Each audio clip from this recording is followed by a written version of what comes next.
Hello दोस्तों, Buddha inspired में आपका स्वागत है। कुछ खास लोग होते हैं जो खुद से ज़्यादा दूसरों के बारे में सोचते हैं, दूसरों को ख्याल रखते हैं, हर परिस्थिति में मदद करते हैं। कुछ ही लोग हैं जो ये कार्य करते हैं। ये कहानी है एक लड़का की जिसकी उम्र 25 साल की है। उसके माँ बाप नहीं है, वो घर में अकेला है। वो एक सेठ के यहाँ काम करते हैं। काम करके आते हैं, घर पर खाना खाते हैं, पीते हैं, फिर सो जाते हैं। एक बार क्या हुआ, कोई लड़का खाना बनाते हैं, 4 चपाती और सब्जी बना कर रख देते हैं, जाते हैं नहाने के लिए। जो ही नहा कर आते हैं तो देखते हैं 4 चपाती में से 1 चपाती गायब हो जाता है। वो लड़का क्या करते हैं, खा लेते हैं। फिर अगले दिन भी ऐसा ही होता है, फिर उसके अगले दिन भी ऐसा ही होता है। एक दिन क्या हुआ, वो लड़का छुप कर देखता है तो देखता है कि एक मूसा उसकी चपाती को ले जा रहा था। तो लड़का उसको पकड़ लेता है, कहता है, मूसा भाई, तुम मेरी किस्मत को क्यों खा रहे हो? मेरे पास पैसा नहीं है। मूसा कहता है, इसका जवाब तुम गौतम बुद्ध के पास चल जाओ, तुम्हें वे जवाब दे देंगे। लड़का ने कहा, ठीक है। वो लड़का चल दिया। चलते चलते रास्ता में एक हवेली मिल गई और अंधेरा हो गया।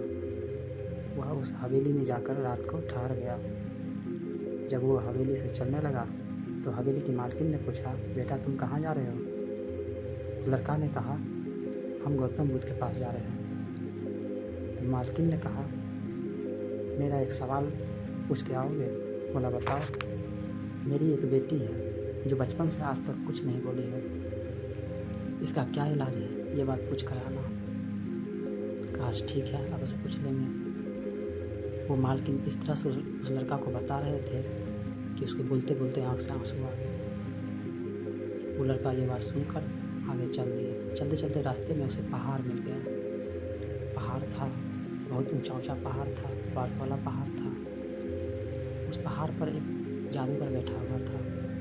वो लड़का जादूगर के पास जाता है, कहता है, जादूगर भाई, ये रास्ता तो बहुत कठिन है, बहुत ही जख्मी है, इसे कैसे पार करेंगे?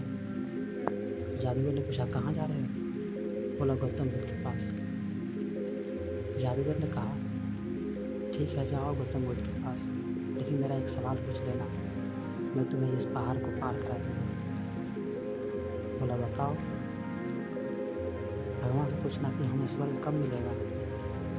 हम बहुत दिन से यहाँ तपस्या करते हैं, लेकिन हम स्वर्ग नहीं जा रहे हैं, नहीं हो पा रहा है हमसे। बोला, ठीक है। वो जादूगर ने अपनी छड़ी घुमाई, उस लड़का को पहाड़ पार करवा दिया। फिर मैदानी भाग आ गया। चलते चलते उसे एक नदी मिल गई। अब नदी को पार कैसे करता? जब नदी के पास गया तो नदी में कछुआ था। लड़का ने कछुआ से कहा, कछुआ भाई, हमें नदी पार करा दो। कछुआ ने पूछा कि कहाँ जा रहे हो? तो लड़का ने कहा कि गौतम बुद्ध के पास जा रहे हैं। कहा, ठीक है, हम पार करा देते हैं। तो उसने क्या किया, अपने सिर पर बैठा के उसे पार करवा दिया। तो कछुआ ने कहा कि मेरा एक सवाल पूछ लेना, हम कई वर्षों से यहाँ मेहनत कर रहे हैं कि हम ड्रैगन बनना चाहते हैं, इसे कैसे बनेंगे? बोला, ठीक है। वो लड़का आगे चलते गया। चलते चलते उसे गौतम बुद्ध के आश्रम मिल गया। वहाँ गौतम बुद्ध अपने शिष्य को प्रवचन दे रहे थे। लड़का भी गया, बैठ गया। प्रवचन सब समाप्त हुआ, सब अपने अपने घर के लिए चलने लगा। तो गौतम बुद्ध ने कहा, अगर किसी को सवाल पूछना है तो 3 सवाल हमसे पूछ सकते हैं। अब ये लड़का सोचने लगा कि हवेली की मालकिन की बेटी के सवाल पूछना ज़रूरी है, क्योंकि उसकी बेटी आज तक तो कुछ बोल नहीं पाया है, और नहीं बोलेगा तो उसकी शादी कैसे होगी, उसका घर परिवार कैसे चलेगा। फिर जब आगे सोचता है तो वो जादूगर की बात याद आता है।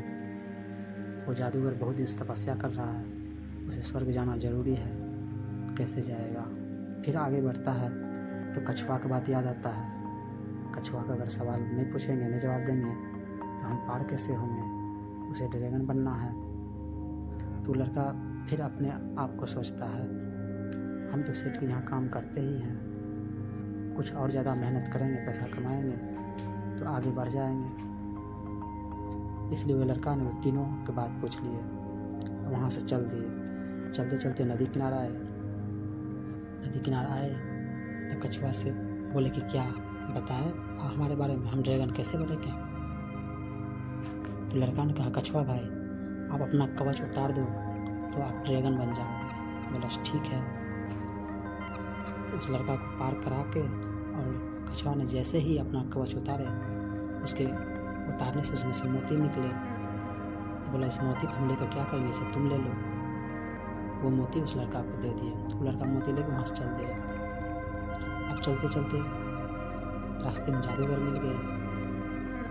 जादूगर के पास गए तो बोला कि जे भगवान गौतम बुद्ध क्या बोले कि जादूगर भाई आप अपना छड़ी छोड़ दोगे उस दिन आप स्वर्ग चले जाओगे। बोला ठीक है, इस छड़ी को आप ही ले लीजिए। वो छड़ी उस लड़का को दे दिया और वो स्वर्ग चला गया। अब चलते चलते चलते आप हवेली के पास आते हैं। हवेली के पास जब आते हैं तो हवेली की मालकिन पूछते हैं क्या इलाज बताया भगवान बुद्ध ने? तो लड़का ने कहा कि जिस दिन आप अपनी बेटी की शादी करा दोगे आपकी बेटी उस दिन से बोलना शुरू कर देगा। हवेली की मालकिन ने सोचा कि ये देर किस बात की है, आप हमारी बेटी से शादी करोगे? लड़का ने लड़की को देखा, लड़की लड़का को देखा, एक दूसरे से पसंद कर लिए और शादी कर लिए। जैसे ही उसकी शादी हुई लड़की के पहले ही मुँह से वो आवाज़ निकले आप तो वही आदमी हो जो उस रात आए थे। लड़का को शादी भी हो गया और जादूगर शक्ति भी मिल गया और संपत्ति भी मिल गया, सिर्फ इसलिए कि उस लड़का ने अपने सवाल को त्याग कर दिया। त्याग करने के बाद वो दूसरे के बारे में सोचा जिसके कारण उसे ये सब चीज़ प्राप्त हो गई। हेलो दोस्तों, अगर आप बाहर रह कर पढ़ते हो लिखते हो तो सबसे पहली है कि आपकी जो बुरी आदत है उसको त्याग कर दो, तब जाके सफलता मिलेगी। एक नाव जब वो नदी के एक किनार रहते हैं और दूसरे किनार जाता है तो इस किनार को त्याग करके दूसरे किनारे से जाना पड़ता है, लहरों से लड़ना पड़ता है, तब जाके वो दूसरे किनारे पहुंचते हैं।